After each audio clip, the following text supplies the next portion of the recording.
Hey Marvel fans, Ryan Penagos, aka Agent M here. I'm gonna give you a little bit of a behind the scenes chat and a look at Spider-Man Far From Home, but I'm not doing that alone. I've got 3D stereoscopic supervisor Evan Jacobs here. So you're the guy who helps us get Spider-Man to thwip off the screen. That's exactly right. I like that, that's pretty cool. A lot of people, a lot of our fans, let's say, go see the movie more than once. And so this is like a way to go, you saw it in 2D that first night, but you go back the second night or the third night or whatever and you see it in 3D and you go, oh my God, it's like seeing a new movie. One of the things I want to dig into is like just the biology of it all. How does that affect the work that you and your team do?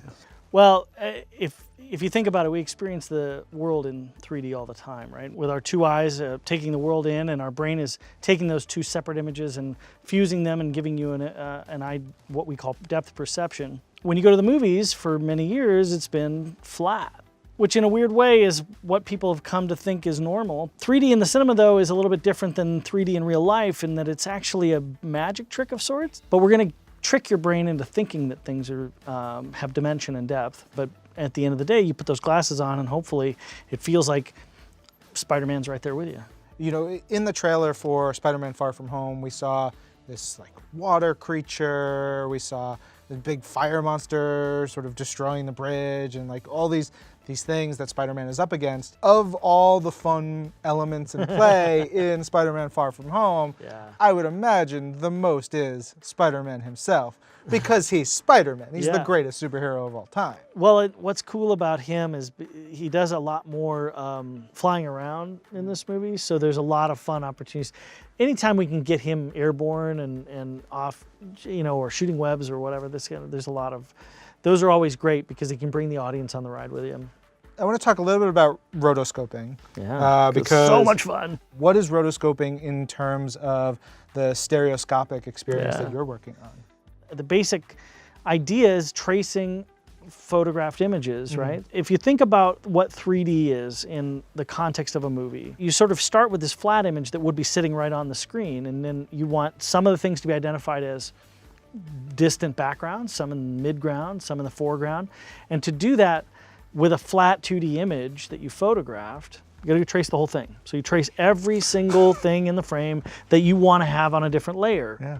That's how you separate these people, right? That's the first step of this process, and that's what we call rotoscoping.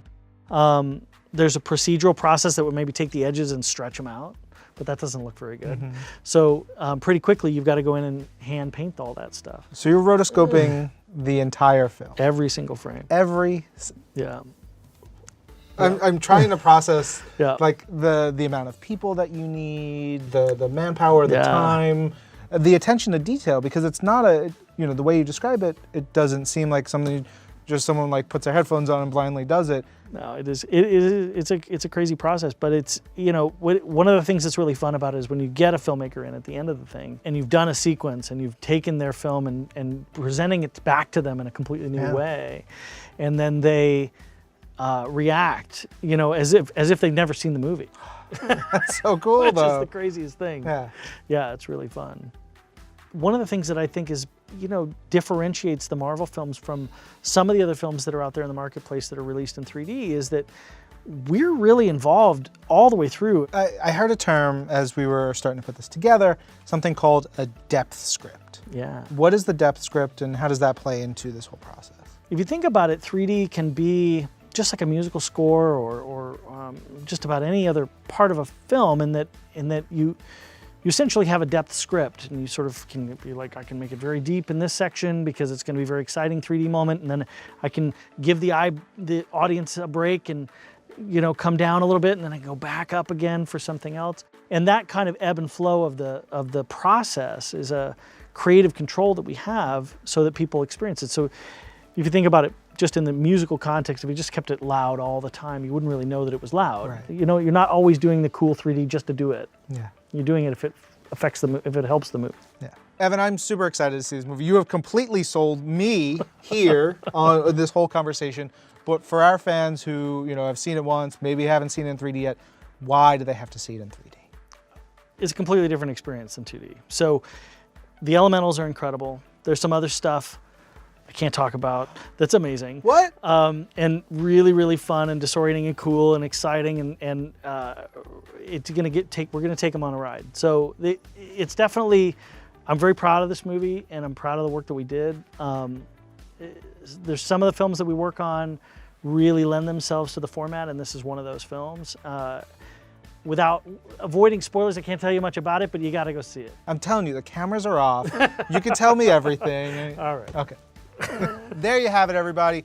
Evan, thank you so much. I am a full convert into the 3D experience. I need it. I want it. I hope you guys want it too. Spider-Man Far From Home is in theaters now. Be sure to see it in 3D.